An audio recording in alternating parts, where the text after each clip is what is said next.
Bonjour, je suis Olivier Clémence et tu écoutes Réussir mon e-commerce. Réussir mon e-commerce, c'est un podcast qui a pour mission d'aider les nouveaux e-commerçants et ceux qui sont déjà lancés à créer une entreprise rentable et bienveillante. Parce que je suis convaincu que ce sont les entreprises, quelle que soit leur taille, qui ont le pouvoir d'améliorer le monde dans lequel nous vivons. Dans ce podcast, je te partage des conseils, des astuces, des idées et des retours d'expérience pour t'aider à développer ton entreprise de manière respectueuse et élégante. Allez, c'est parti pour un nouvel épisode. Salut, j'espère que tu vas bien. Aujourd'hui, j'avais envie de te faire un épisode un petit peu différent de d'habitude.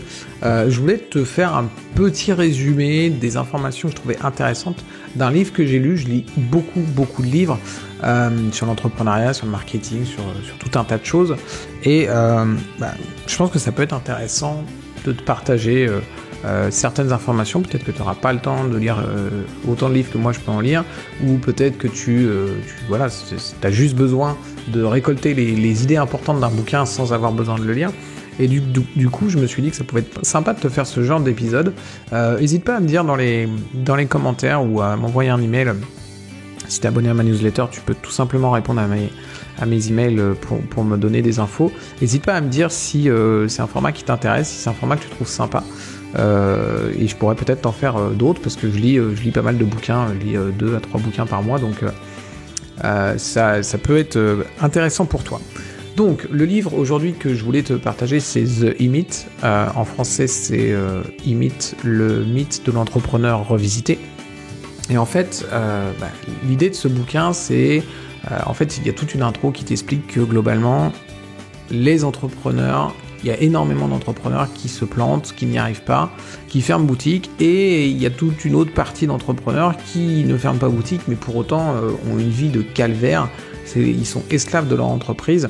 Et en fait, la mission de l'auteur du livre, en fait, c'est tout simplement d'éradiquer la pauvreté des entrepreneurs. Parce qu'il y a énormément d'entrepreneurs qui se payent beaucoup moins qu'un salarié. Quand je dis beaucoup moins, c'est beaucoup moins en fait, qui ont du mal à finir les fins de mois et qui sont esclaves de leur entreprise. Et du coup, lui, il veut éradiquer ça. Alors très honnêtement, c'est un livre que je devais lire depuis très longtemps. C'est un livre qui est conseillé par tout le monde. C'est un livre c'est un must-read. Et en fait, je l'avais pas lu encore depuis ce temps-là. J'ai finalement décidé de le lire et je voulais te partager les idées essentielles. Donc déjà, la première chose qu'il partage dans son bouquin, en fait, c'est que il y a l'entrepreneur technicien et l'entrepreneur entrepreneur. En fait, il y a beaucoup de personnes qui sont techniciens, qui sont peut-être salariés ou qui ont une expertise dans un domaine particulier et qui, du coup, vont lancer leur entreprise. Et le problème, c'est que ils démarrent en tant que techniciens et ce ne sont pas des entrepreneurs. Ils n'ont pas la fibre entrepreneuriale, du moins, ils n'ont pas encore cette fibre entrepreneuriale, tu vois. Et du coup, ils travaillent dans leur entreprise comme un technicien alors qu'ils devraient travailler comme un entrepreneur. Qu'est-ce que ça veut dire travailler comme un technicien ? Ça veut dire qu'ils adorent faire les tâches qu'ils font. Ils adorent, je sais pas, si t'es plombier, et bien ils adorent aller sous le lavabo, régler le problème, et ils sont super satisfaits quand la fuite elle est réparée, etc. En fait, c'est des personnes qui sont aussi vachement dans la routine. Ils adorent faire leur métier, faire bien les choses.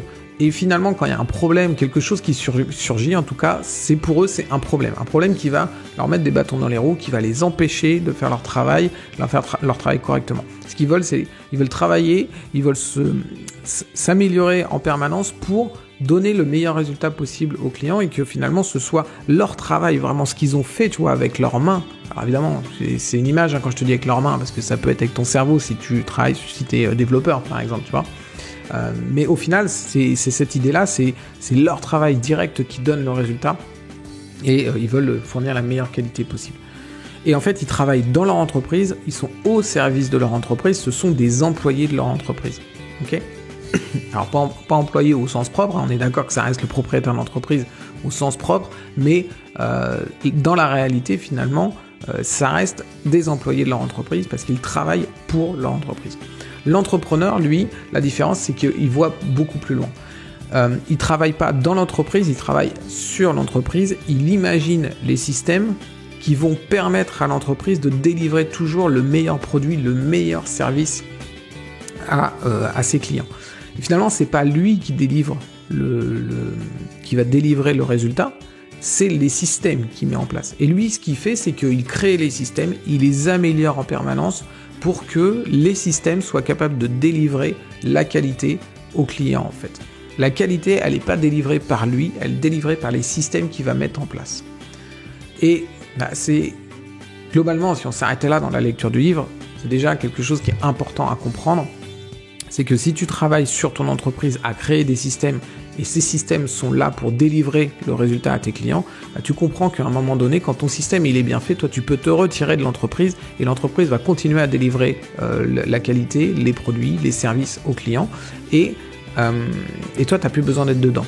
Et évidemment ton entreprise elle continue à tourner, donc toi du coup tu peux travailler moins, t'es plus du tout esclave de ton entreprise et ton entreprise elle peut grossir sans que toi tu aies besoin forcément d'être à fond dans ton entreprise en permanence. Tu as le droit de l'être si tu as envie de le faire, mais justement tu as ce droit, tu as cette liberté de choisir si tu es à fond dans ton entreprise ou si tu lâches tu lèves un peu le pied ou si tu prends des vacances ou ce que tu veux. Ce qui n'est pas du tout le cas du technicien qui lui dès qu'il s'arrête il ne se passe plus rien. Il y a une partie du bouquin où aussi il explique qu'il faut voir son entreprise comme une franchise et il prend l'exemple de McDonald's. Je trouvais cette partie assez géniale parce que je trouve que ça cristallise bien l'idée générale du truc au final de comment tu dois avoir ton entreprise. En fait, ce qu'il conseille, c'est de faire comme McDonald's. Alors, je te dis pas de devenir McDonald's, on est d'accord, mais c'est d'avoir la même idée au départ. L'idée de McDonald's, c'est d'avoir imaginé... alors, je t'inviterai à regarder d'ailleurs, il y a un super film sur Netflix, j'ai plus le nom en tête, mais tu retrouveras en cherchant sur internet, qui explique justement comment ça s'est passé avec McDonald's. Les frères McDonald's se sont fait finalement piquer leur business par un de leurs partenaires, qui lui a complètement fait exploser le business, parce qu'au départ, les frères McDonald avaient fait quelque chose qui était super bien huilé, super bien rodé, avec des systèmes d'enfer. Et lui, ce qu'il en a fait, c'est qu'au lieu que ça reste une petite entreprise familiale, il a revendu cette entreprise en mode franchise à plein d'autres entrepreneurs. Et en fait, c'est ça l'idée. L'idée, c'est ça, c'est d'imaginer son entreprise comme si c'était un produit qu'on allait reproduire, qu'on allait dupliquer de façon infinie, et à chaque fois, on allait le vendre. Donc, dans ton entreprise actuelle, tu l'imagines, tu dis, OK, comment je peux faire pour la dupliquer et que quelqu'un qui arrive, qui ne connaît pas l'entreprise, qui n'a pas d'expertise ou quoi que ce soit capable de la faire tourner et d'avoir des résultats identiques aux miens. C'est ça l'idée. Et c'est ce que fait McDonald's. C'est-à-dire qu'en fait, si tu veux acheter un McDonald's, alors bon, je connais pas le prix d'entrée pour devenir franchisé chez McDonald's, tu as une formation initiale, mais en fait, tu peux venir et tu n'as besoin de rien en fait pour devenir franchisé McDonald's. Tu as juste besoin du billet d'entrée, ils vont te former et à la fin, tu auras un McDonald's. Donc, et tu te rends compte que c'est une entreprise qui va générer des milliers et des milliers d'euros tous les jours. Donc, c'est juste incroyable en fait comme système. C'est la même idée, c'est d'être capable d'aller créer finalement les systèmes dans ton entreprise, de faire une entreprise qui est tellement bien huilée, bien rodée, bien solide, que n'importe qui est capable de venir et de prendre ton système, de reproduire et de gagner sa vie avec. Donc je trouve ça assez sympa d'imaginer ton entreprise comme ça. Et finalement, ensuite il enchaîne sur les étapes. Dans son bouquin, il y a 7 étapes. La première étape, c'est de définir le but de ton entreprise. Où est-ce que tu te vois dans 5 à 10 ans et même le jour de tes funérailles. C'est pas très joyeux comme truc, mais c'est ce qu'il propose de faire. Et ça te donne une direction. Et c'est super important. C'est extrêmement important parce que sans direction, tu vas aller dans tous les sens en fait.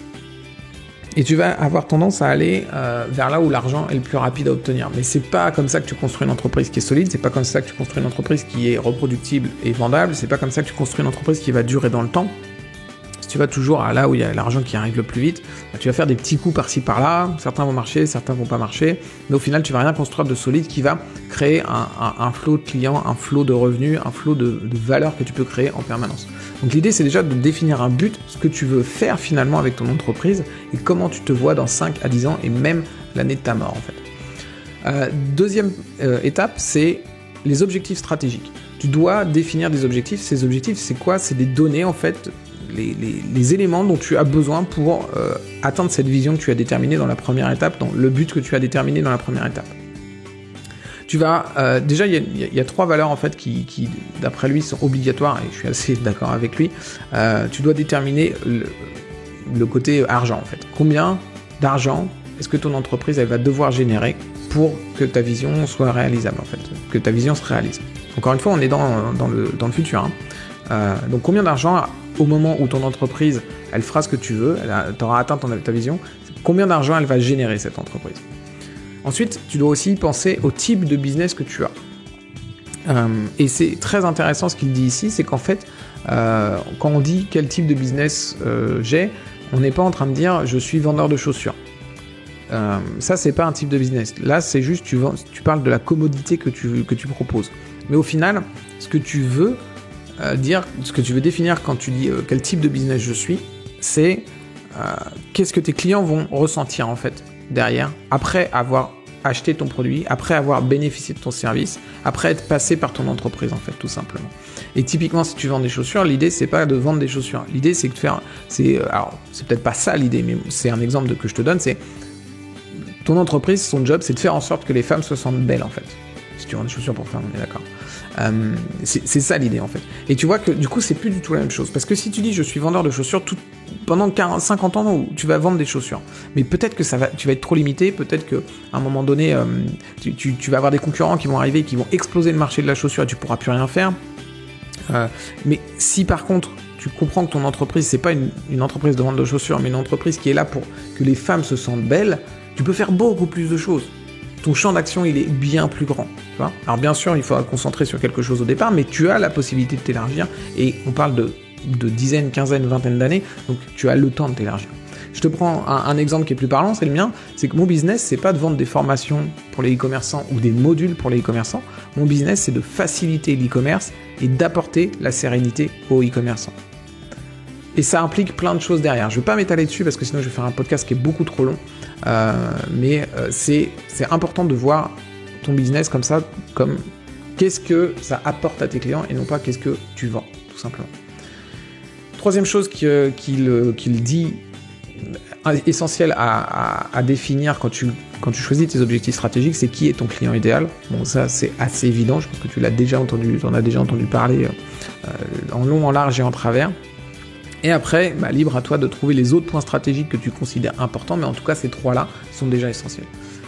Troisième étape qu'il propose de faire, c'est l'organigramme. Tu dois créer dès maintenant l'organigramme de ton entreprise qui va correspondre à ta vision.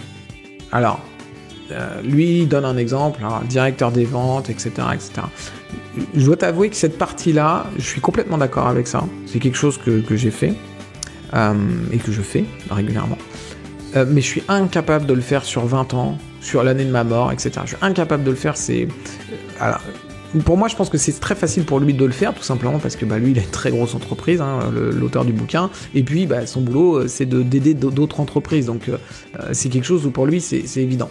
Mais je t'avouerai que pour des entrepreneurs plus petits, comme moi, comme toi, comme la plupart des gens, imaginer l'organigramme de ton entreprise dans 20 ans, c'est vraiment compliqué. Et du coup, moi, ce que je fais, c'est que je l'imagine dans 3 ans, en fait, tout simplement. J'imagine mon organigramme dans 3 ans, et je regarde, ok, qui est au bon poste déjà, quel poste n'est pas encore rempli, et c'est la plupart du temps, c'est moi qui suis en train de le remplir à la place, etc., etc. Mais ça me permet de voir un petit peu vers où je vais être dans 3 ans, et de me dire, ok, j'ai besoin de qui dans 3 ans, il faudra que je trouve un développeur, il faudra que je trouve un copywriter, il faudra que je trouve, etc., etc.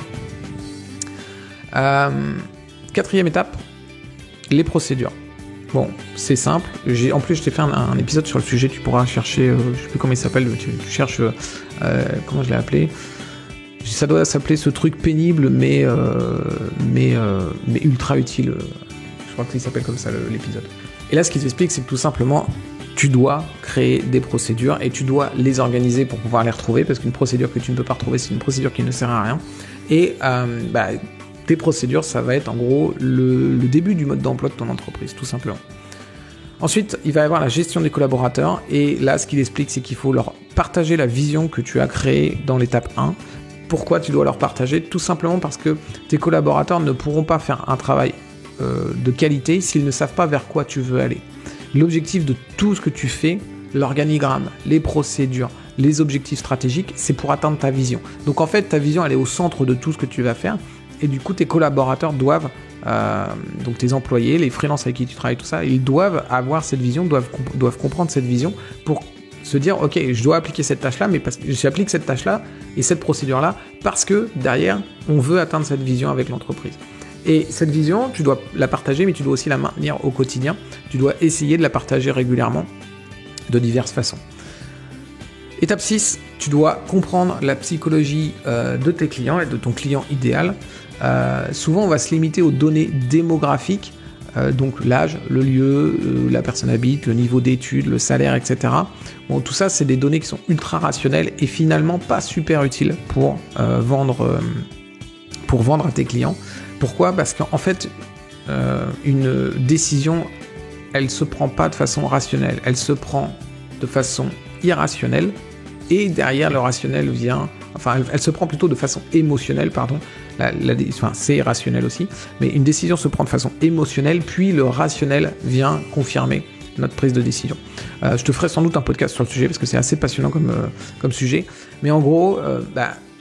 avoir juste des données démographiques, c'est se limiter au rationnel, qui représente très peu dans la prise de décision de quelqu'un. Et comprendre la psychologie de tes clients, c'est du coup comprendre finalement l'émotionnel et donc comprendre comment ils prennent vraiment leurs décisions. Donc là, il te conseille de travailler au maximum pour comprendre la psychologie de tes clients.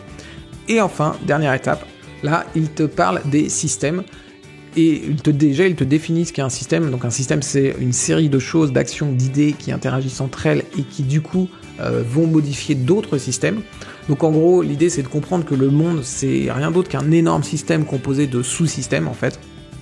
Et il y a des systèmes sur lesquels tu peux agir et des systèmes sur lesquels tu peux pas agir. Typiquement, un système sur lequel tu peux pas agir, c'est l'économie. L'économie, c'est un système, plein de choses qui interagissent entre elles et qui vont créer l'économie finalement. Mais tu peux pas vraiment agir sur elle. La bourse, c'est pareil, c'est un système. Le réchauffement climatique, c'est un système. Donc tu vois, tout ça, tout est un système finalement. Et à côté de ça, tu as aussi des systèmes sur lesquels tu peux agir de façon vraiment significative. Et c'est principalement les systèmes que toi, tu vas mettre en place et que tu vas créer dans ton entreprise. Et du coup, ce que tu dois faire, en fait, une fois que tu as compris ça, c'est que tu dois créer tes propres systèmes, comprendre comment ils interagissent entre eux, et comprendre que si un système ne fonctionne pas, ça peut être le système qui est remis en cause, mais ça peut être aussi les systèmes autour qui font que ce système-là ne fonctionne plus. Donc, tu dois essayer de comprendre tous les systèmes de ton entreprise, les créer, donc déjà les schématiser et les créer pour que justement tu les visualises bien. En fait, la plupart des systèmes, ils existent déjà dans ton entreprise. T'as un système pour attirer des clients, t'as un système pour vendre à ses clients, t'as un système pour délivrer ton produit à tes clients, etc. Sauf que ces systèmes, ils sont peut-être pas encore très bien optimisés. Peut-être qu'ils fonctionnent pas très bien. Donc ce que tu dois faire, c'est aller creuser dans chacun de tes systèmes pour voir là où ça fonctionne pas bien et améliorer et encore une fois faire cette fameuse machine qui tourne à la perfection, bien huilée et que tu pourras revendre plus tard comme si c'était une franchise. C'est ça que tu dois faire, c'est comprendre les systèmes, comprendre comment ils fonctionnent entre eux et tout huiler au maximum. C'est bien aussi de comprendre les systèmes que tu ne maîtrises pas, comme la bourse, comme l'économie, etc. Pourquoi ? Parce que chaque système, comme je le disais dans la définition, va interagir, les choses vont interagir entre elles pour créer le système, mais le système en lui-même, il va faire varier d'autres systèmes autour de lui. Et donc, il y a des systèmes autour de toi que tu ne maîtrises pas, qui vont faire varier tes propres systèmes. Typiquement, l'économie. Typiquement, la crise économique liée au Covid, au moment où je fais ce podcast. Tous ces systèmes-là, si tu peux les comprendre, ça va te permettre d'anticiper, ça va te permettre de mieux réagir, ça va te permettre d'adapter ton système au système qui lui que tu peux pas gérer, mais tu peux adapter ton propre système pour qu'il réagisse mieux face au système que tu gères pas. Donc voilà les grandes idées en fait du bouquin. Et je vais te donner mon avis en fait sur ce bouquin en guise de conclusion. Déjà tout au long du bouquin, il illustre tous les concepts qu'il donne, il les illustre avec une entrepreneuse qui est, je ne sais pas si c'est une vraie entrepreneuse ou il l'a inventée, mais peu importe, qui vend des tartes. Et en fait, du coup, il a fait parler, il fait comme s'il avait une discussion avec elle. Et en fait, c'est extrêmement parlant parce qu'il y a plein de choses que moi j'ai pu vivre et que je pense que tu as vécu ou peut-être que tu es en train de vivre en ce moment. Donc t'es vachement quand même pris dans le bouquin et vachement impacté en fait par tout ce que cette personne-là va dire, l'entrepreneuse va dire, parce que souvent il pointe vraiment du doigt, il appuie là où ça fait un peu mal, et bah, tu comprends que ouais, en effet, il y a peut-être quelque chose, il faut peut-être quand même prendre au sérieux les conseils qu'il te donne, tu vois. Par contre, je t'avouerai que dans ce bouquin, moi, j'ai pas appris grand-chose. Alors attention, ça veut absolument pas dire que le bouquin est pas intéressant. Clairement, c'est un bouquin qui est excellent. Moi, je t'invite vraiment à le lire. Mais c'est juste qu'en fait, je me suis énormément formé sur tous ces sujets-là. Et j'ai tout simplement lu ce livre trop tard. J'aurais dû le lire bien avant. Donc moi, j'ai pas appris grand-chose. Par contre, ce qui est génial, c'est aussi très agréable quand tu lis un bouquin comme ça, mais c'est que ça m'a confirmé dans énormément de choses que je faisais déjà.